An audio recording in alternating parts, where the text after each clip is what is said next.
Hi guys. Hi.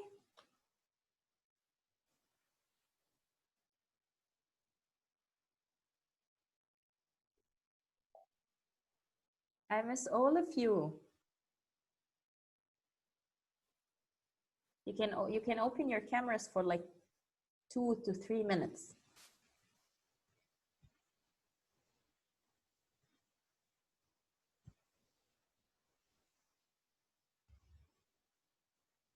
Guys, can you hear me? Yeah. Yeah. Hi. Yes. Yes. Hi. Ziad, you're upside down. Yeah, wait. Yeah, I okay. will make it back. All right. I miss you so much. All of you. Yes, Adam. Okay. Hi, Ziad. Miss, you put the last revision on the space lesson. No, So dear, that was an old lesson, an old worksheet that was uploaded right before the first quiz you took. But I removed all of the ungraded things from the classwork so that I can organize all of your remarks. So I had to upload it again because I can't just take it down and let it disappear. I have to put it back so that every material that I gave you is there on Google Classroom, even if it's not included in your exam. The space lesson is not included in your exam. Only the 4 parts that I talked about, that the ones that we're going to revise today. Okay, any other questions, Adam? no. Okay. So this is going to be our last live session, and I just wanted to open the camera today to tell you that I will miss all of you. And okay, mics. Who's this? Oh, so cute. So I will miss all of you guys, and I hope you all do great tomorrow. It's going to be easy, don't worry. And I want you to pay extra attention to today's revision, because if you did, it's going to be easy, very, very easy for you tomorrow to answer the exam. So this is it for today. For the camera, anyone who wants to open the camera for a few seconds to tell hi?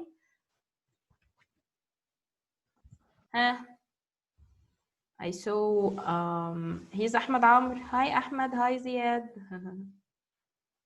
And Adam, hi Adam. Okay guys, I will be missing you. Now let's start with our revision. It's a very important one. And I summarized all of the things that we are going to be included in tomorrow's exam, inshallah, in this revision. That doesn't mean that you don't have to study from the book or answer the worksheets in your book, the exercises, and of course the final practice worksheet. All of those things are very important, and along with today's PowerPoint, you are going to do great tomorrow, I can assure you. Yeah. Okay, let's start. So the first thing I want to tell you what are the parts that we're going to revise today. Part number 1 is the body systems. Part number 2 are the animal classification. Part number 3 is the sound, and part number 4 the plants. Yes, Karma. Miss, in the Google Classroom, I'm going yes, I'm going to put your new mail, the mail that you send me on the email, and I will transfer all of your marks to it, right? yes. Okay, I will be doing this after the session, okay? Okay. So part 1, the body systems, part 2, animals classification, part 3, the sound, and part 4, the plants. Now I will finish each part, and at the end of each part, I will ask you if you have any questions related to this part, and you are free to ask any questions you want, okay? So the first part, we talked about the body systems, and we talked about specifically 3 body systems: the digestive system, excretory or urinary system, and the respiratory system. So you have to know their definition, because I might ask you, or I will give you the definition of one of the systems, and then I will put all of the systems in the choices, and you have to choose the definition, the system that matches the definition that I wrote. So, for example, a long tube where the food is broken down into nutrients an organism can use. This is related to the digestive system. Guys, I just want to ask you: do you see the PowerPoint or not? Yes. Yes. You do? Yes. That's great. Okay. All right. I'm sorry, I think something is wrong with my computer. Okay, so the start of the digestive system, you have several parts in the digestive system. We start with the mouth, and inside the mouth there are several organs. The first one is the teeth, and the teeth is to grind the food, to make it like smaller pieces and to break it down into smaller pieces. And then there are the salivary glands. The salivary glands produce saliva, which breaks down the food furthermore. And then the tongue, which helps you swallow the food. And this is the mouth. Then after this, there is the second step, the esophagus, which is the long tube that connects between the mouth and the stomach. And it contracts and expands in order to make the food move to reach the stomach. Like what? Like when I told you the way you are getting the toothpaste out of the tube, you are pressing the tube from the bottom part or from the lower part in order to get the toothpaste out of it. So this is what the esophagus does. It presses, or it starts to pushes the food down by expanding and contracting until it reaches the stomach. And the stomach is the organ which produces the strong acids to break down food. I want you guys to pay attention to the shape of the organs. So for example, this is how the stomach looks like, and this is how the liver looks like, the pancreas, the large intestine, the small intestine, because in the exam, I might give you the shape of an organ or a picture of the organ, and I will ask you, what is the name of this organ? So you have to know how it looks like. So this is the stomach, and this is the liver. And the stomach is where the strong acids are produced to break down food. Then afterwards, the food starts to get transferred into the small intestine, passing by the first part of the small intestine, which is this curve, which is called the duodenum. And in the small intestine, the nutrients starts to get absorbed and digested from the food. Then after that, it reaches the large intestine, and in the large intestine, the water that is inside the undigested food will be reabsorbed back to your system, and then it is going to get transferred to the rectum. The large intestine has this small part in the in this part in the very bottom part of the large intestine, which is called the appendix. Then after that, the food will reach the rectum, where it is ready to be flushed out of your system through the anus. So the rectum is where the undigested food leaves the body through the anus. Of course, there are supplementary organs or organs that help in the digestion process by producing juice. Like what? Like the pancreas and the pancreas, sorry, and the liver. The pancreas and the liver produces juices which is poured into the small intestine in order to help digestion of food. And then there is this small green thing which is it acts like the pocket of the liver, which is the gallbladder. And the gallbladder, it does not produce juice, but it stores the juice that the liver produce. If the liver produces excess juice, it just won't throw it away. It will keep it in the gallbladder until the body needs it. Okay. Now, next is the excretory system and the respiratory system. First, the excretory system or the urinary system has those two names. It removes the waste products from the body. So if you ate something, or if can you hear me well, guys? Because it says that the connection is unstable. Am I lagging? Yeah, a little bit. Okay. Now it's Not a lot. Yes, we can hear you. you can hear me. Okay. We could.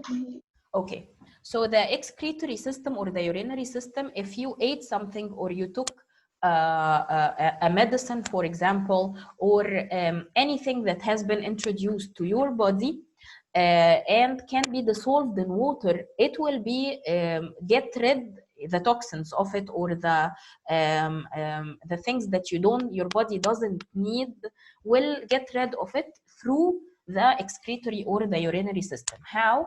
The blood carrying the waste products will pass through the kidneys, and inside the kidneys there are those small filters, tiny filters that called nephrons. There are many of them, and they all are filters, and they filter the blood from the waste, and then they send the rest of the blood back to your body, but they take only the waste from it. And then they will pass, the toxins will be passed from the kidneys to the bladder by the ureter. So the ureter, it's the tube that connects between the kidneys and the bladder. And then the bladder will store or collect all of the urine until it's full. So it will give like the sign to the urethra that I'm ready to be emptied, and this is where the urine passes through. It passes through the urethra. Please pay attention to the difference between ureters and urethra. Okay. Now the next is the respiratory system, and it's the last system. The respiratory system is the system that provides oxygen to all of the body cells. The body cells needs energy, and this energy occurs or is produced by oxygen from your respiratory system and by sugar from your digestive system. Together, it produces energy. So the digestive system gives your body the sugar needed. The respiratory system provides your body with the oxygen needed. I will give you the opportunity to ask whatever you want, but after I finish this part, please, I don't want to waste time because we are really short in time, okay? Next is the nose. The nose is the first part in your respiratory system, and the nose is the organ responsible for breathing in oxygen and breathing out carbon dioxide. Please pay attention to the vocabulary that I am using. When I say that the nose is the organ that breathes in, or when I ask you what are the organ that breathes in, your microphone is bad. do you hear me? Is this better? Hello? Can you hear me, guys? Yeah. Yes, but Okay. it wasn't very stable. Yes, sir. Okay. I will try as much as possible. If there is a problem, tell me, okay? Type.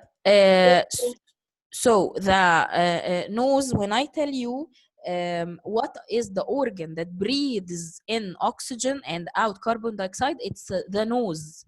Because I don't want you to get confused between the nose and the lungs. Because if I told you what is the organ that gives blood oxygen and takes from the blood carbon dioxide, it's the lungs.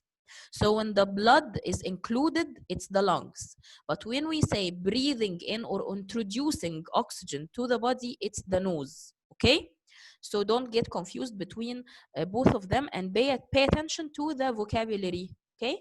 And then there is the trachea, which is the passageway that connects the upper part of the respiratory system to the lower part of the respiratory system.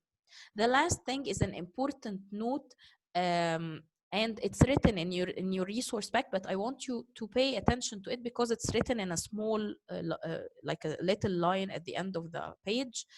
Both liver and kidneys rids the body from wastes. So not only the kidneys, the liver also is filtering the blood from wastes. So both liver and kidneys rids the body from wastes.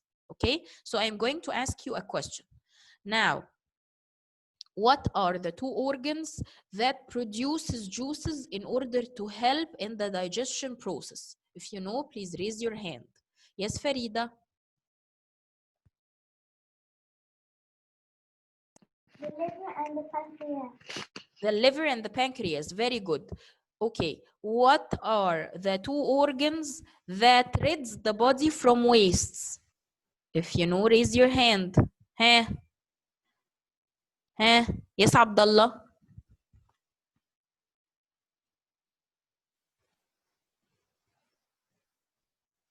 Abdullah, do you know the answer? Yes, miss. What is it? Kidneys and liver. Excellent, excellent. Okay. So now I'm done with the first part. If you have questions, please raise your hand. Huh? Farida, yes. Miss, I wasn't here. I came in when I was in the digestive system. I didn't come at the beginning. Okay. So you have to watch the video, dear. I can't repeat the whole thing, okay? Because we are short in time. I'm going to upload this video and you can watch the video from the beginning, okay? Okay, Farida? Farida? Okay. All right, okay. Okay, guys, so someone Yes. just drew on. Annotated. Yeah. Okay. Oh. Now, let's continue with the second part. The second part is the animal classification part.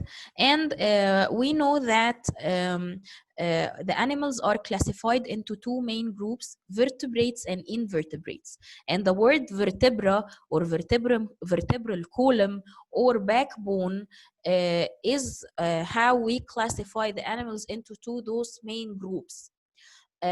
So this means that the word invertebrate, it means that those are the animals who don't have backbone or vertebral column. Like what?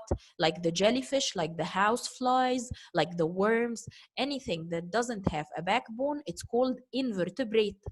What about the vertebrate? The opposite. The vertebrates are animals who have backbones, and they are classified into 5 main groups: mammals, birds, fish, reptiles, and amphibians.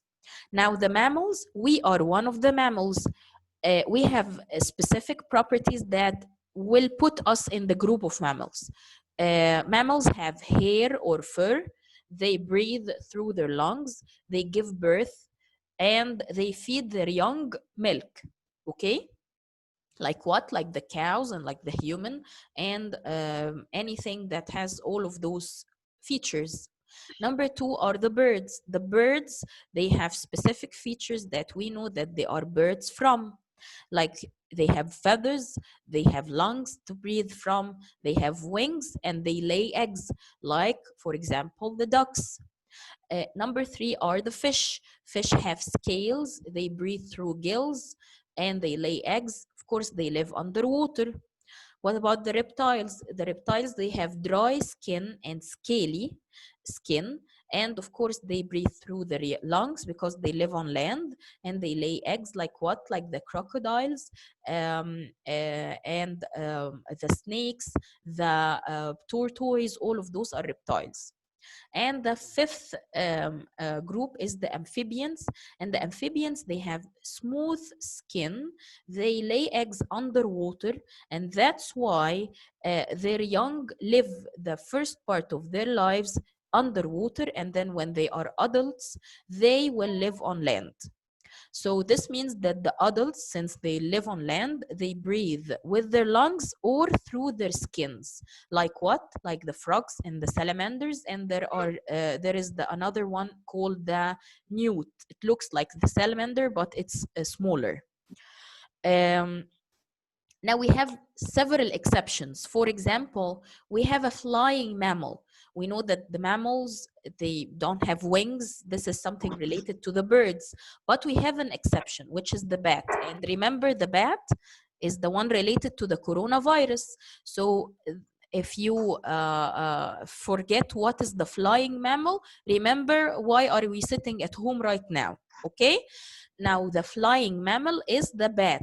It has all the features of the mammal. It has fur. It gives birth to their babies. They feed their babies milk. They breathe through their lungs, but they have wings and they can fly. Okay. What about the next? The swimming mammals. They have give birth. They have lungs to breathe through. They feed their babies milk. All of the mammals' features are in them, except that they live underwater. They swim and live underwater like the whales and dolphins. And there is the swimming bird. Like what? Like the penguins. The penguins are excellent swimmers because all of their food are underwater. So they have this streamlined body that help them swim under water. Okay? So this is the second part. Do you have questions? Do you have questions, guys? Okay. Yes, Ziad and Adam. Ziad first. Ziad, do you have a question? No, it's not a question, but كل ده بسبب السنين. الكورونا. بالظبط كده. Adam. حد ياكل خفاش. Okay. Adam. Yes. Yes, dear. Do you have a Miss? question? Yes. Yes. Miss, what is the dinosaurs like? Mammals or Most probably reptiles. They are reptiles. Okay. Okay. So in the last part, I might bring you pictures of animals, and I will ask you in which group do they belong to, and specifically the exceptions. Please pay attention to the exceptions. I might bring you a picture of one of the exceptions to confuse you a little bit. I will tell you, so this is a picture of whatever, and I want you to tell me in which group do they belong to. Okay, and of course the difference between the vertebrates and invertebrates are very important. And if I tell you the features of one of the groups, you have to know which group am I talking about. For example, the animals that have scaly skin, they lay eggs, they live on land, they breathe through their lungs. So you will tell me the reptiles. Okay. Now the part 3 is the sound part, and the sound part. First, you know that the sound is produced by vibrations, or due to vibrations. So do you remember when I took you to the lab and we tried the tuning fork? When I banged it to the table and then I put it in your hand, it vibrated really strong. Do you remember this, guys? Yes. So yes, so the sound is produced due to vibrations, and the sound wave is made of compressions and rarefactions. The compressions is the place when you produce a sound, the particles of the air starts to come closer to each other. So there are many particles of air in this region. In this case, we call it a compression. but when they get far away from each other after banging to each other, they start to move away from each other, and this is what rarefaction is. It's the region that have few particles. Now, we have different music instruments, and they are played by different ways. So, for example, the drums, you have to hit the drum in order to produce a sound. Some are producing sounds by being plucked, like what? Like the guitar, like the piano, like the violin. And the piano, guys, do you remember when I told you about Tom and Jerry? That episode when Tom was playing the piano and Jerry was sleeping inside the piano, and then he started to play the piano, plucking the strings of the piano. Do you remember this? Yes. Yeah. So the piano is a stringed instrument. For those who I don't want you to get confused. So it is played by plucking. The woodwind instruments are blown like what? Like the flute and the clarinet. Okay. Now, waves could be two types, whether they are longitudinal, like the sound wave, which is made of compressions and rarefactions, or transverse, like light. So the light is a transverse wave, while the sound is a longitudinal wave. Okay. Next, let's talk about the properties of the sound. The first one is the volume, and the volume is how loud or soft the sound is.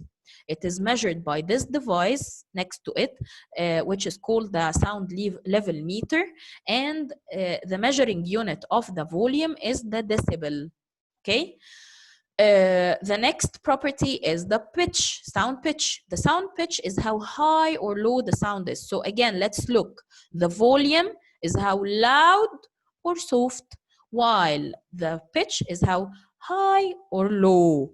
Okay. So in this case, do you remember when I got you the guitar and we started seeing if the vibrating segment is long or short or stretched or loose, how this will affect the pitch of the sound? Do you remember this, guys? Yeah. Okay, Yeah. excellent. So this means that the high-pitched sound is produced by short vibrating segments or stretched objects, while the low-pitched sound is produced by long vibrating segment or loose objects. So low, long, loose. Okay? High, two S's, short or stretched. Perfect. Now, next property is the frequency, and the frequency is the number of vibrations in 1 second. So this means that when I pluck a guitar string, how many times will this string vibrate in 1 second? This is what frequency is. How is frequency related to the sound pitch? The high-pitched sound has high frequency, while the low-pitched sound has low frequency. So this means which one, guys, the high-pitched sound or the low-pitched sound, the vibrations will be higher in the high-pitched sound or low-pitched sound? If you know the answer, please raise your hand.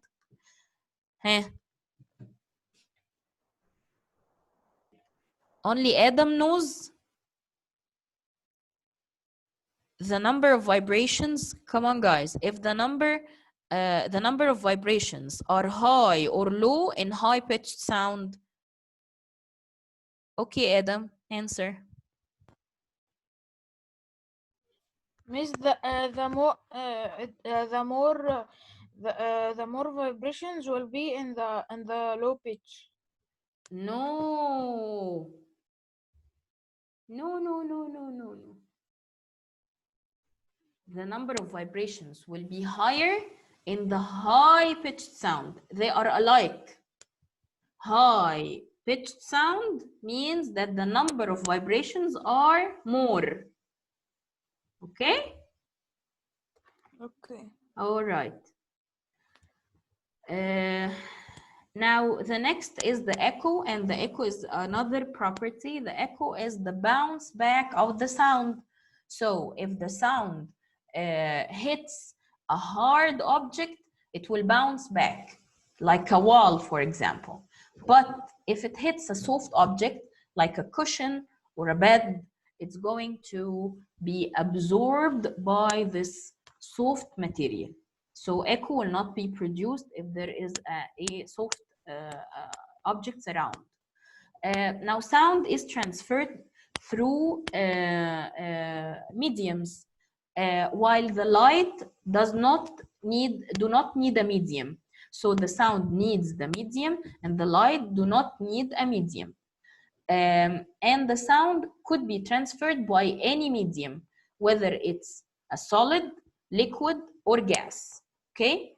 The more the particles of the medium are close to each other, the fast the sound will be transferred through.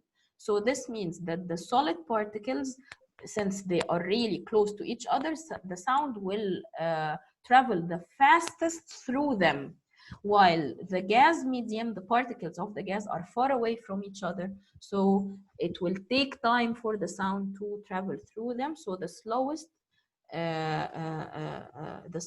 will be the gas medium.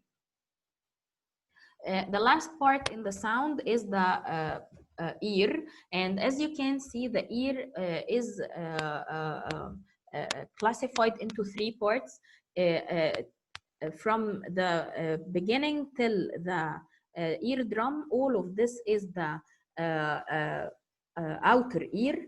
Starting from the eardrum and till the end of those 3 small bones is the middle ear. So this means that the eardrum is a part of the middle ear. And then there is this snail-like structure, which is called the cochlea, and the cochlea is a part of the inner ear. So this snail thing is called the cochlea. Okay, I'm done with the sound part. If you have a question, please raise your hand. Yes, Adam.